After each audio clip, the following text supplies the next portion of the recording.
di tengah-tengah kita, lebih utama dari segala sesuatu. Hati-hatilah dan berjaga-jagalah. Hati-hatilah dan berjaga-jagalah, sebab kamu tidak tahu bila manakah waktunya tiba. Markus 13 ayat 33. Sahabat Iktus yang dikasihi Tuhan, Markus pasal 13 berisikan khotbah tentang akhir zaman. Secara khusus, ayat 32 menyatakan tentang kepastian akan kedatangan Tuhan Yesus yang kedua kali, meskipun tidak ada seorang pun yang mengetahui kapan waktunya. Alkitab menyatakan tentang kedatangan Yesus sebagai pengharapan tertinggi, karena pada saat kedatangan Yesuslah kemenangan yang sesungguhnya menjadi bagian hidup setiap orang percaya. Kelak setiap orang percaya akan memerintah bersama-sama dengan Yesus di dalam kerajaan sorga. Ayat 33 menyatakan demikian, berhati-hatilah dan berjaga-jagalah. Istilah berhati-hati berarti selalu mengingat tentang kedatangan Yesus yang kedua atau tidak boleh melupakannya. Tetapi selanjutnya istilah berjaga-jaga memiliki pengertian bangun, melihat, melek, atau memperhatikan. Setiap orang percaya menempatkan kedatangan Tuhan Yesus yang kedua sebagai pengharapan tertinggi yang tidak pernah dilupakan, tetapi juga memperhatikan tanda-tanda akhir zaman. Beberapa sikap dalam berjaga-jaga adalah: 1. Hendaklah pinggangmu tetap berikat dan pelitamu tetap menyala. Lukas 12 ayat 35.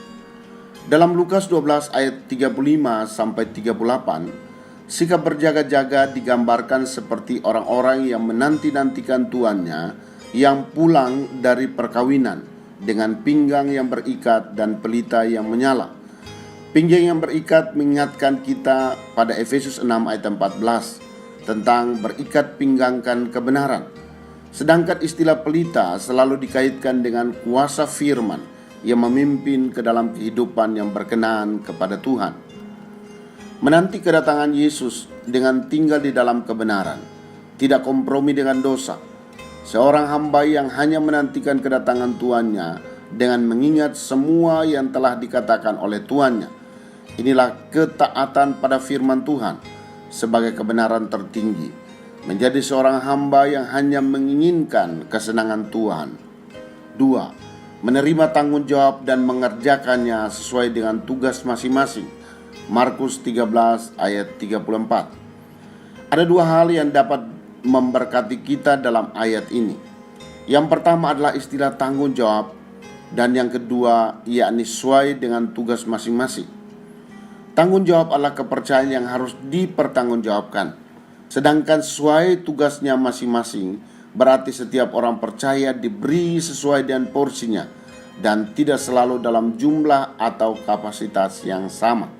Yang patut disyukuri adalah bahwa Tuhan bersedia memberikan tanggung jawab kepada kita untuk melakukan sesuatu baginya.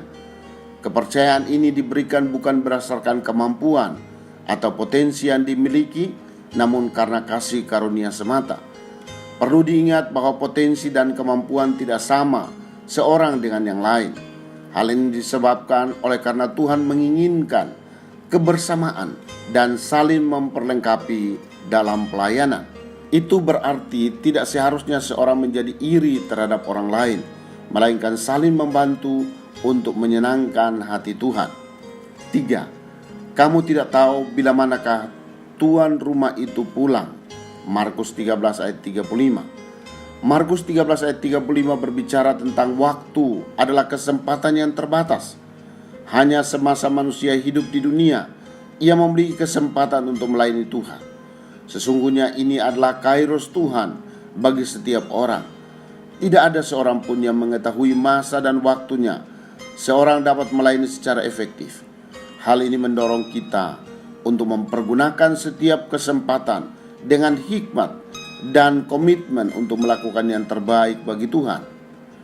Gereja Tuhan haruslah menyadari kebenaran tentang kairos sehingga tidak terus bersantai dalam melakukan tugas pelayanan.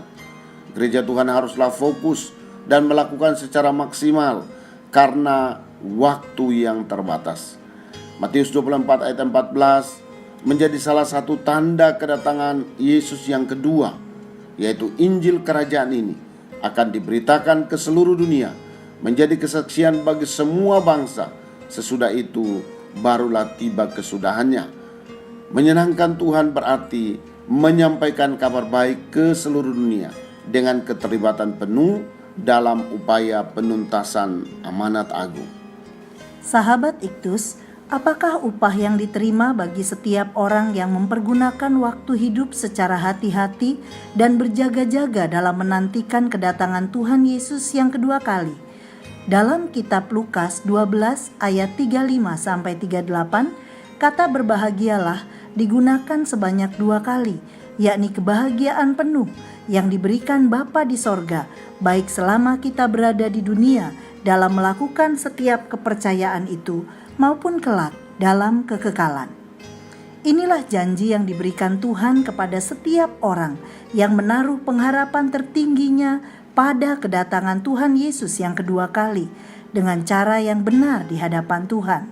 Saya hanya mau berharap akan kedatangan Tuhan dengan tetap tinggal di dalam kebenaran firman Tuhan dan hidup melayaninya.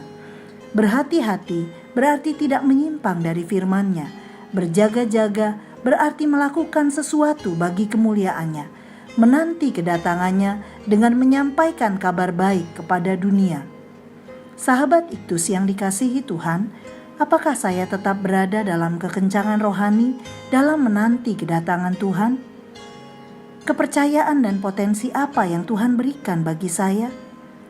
Apakah semua kepercayaan dan potensi yang diberikan telah saya gunakan untuk tujuan menyampaikan Injil keselamatan kepada orang lain?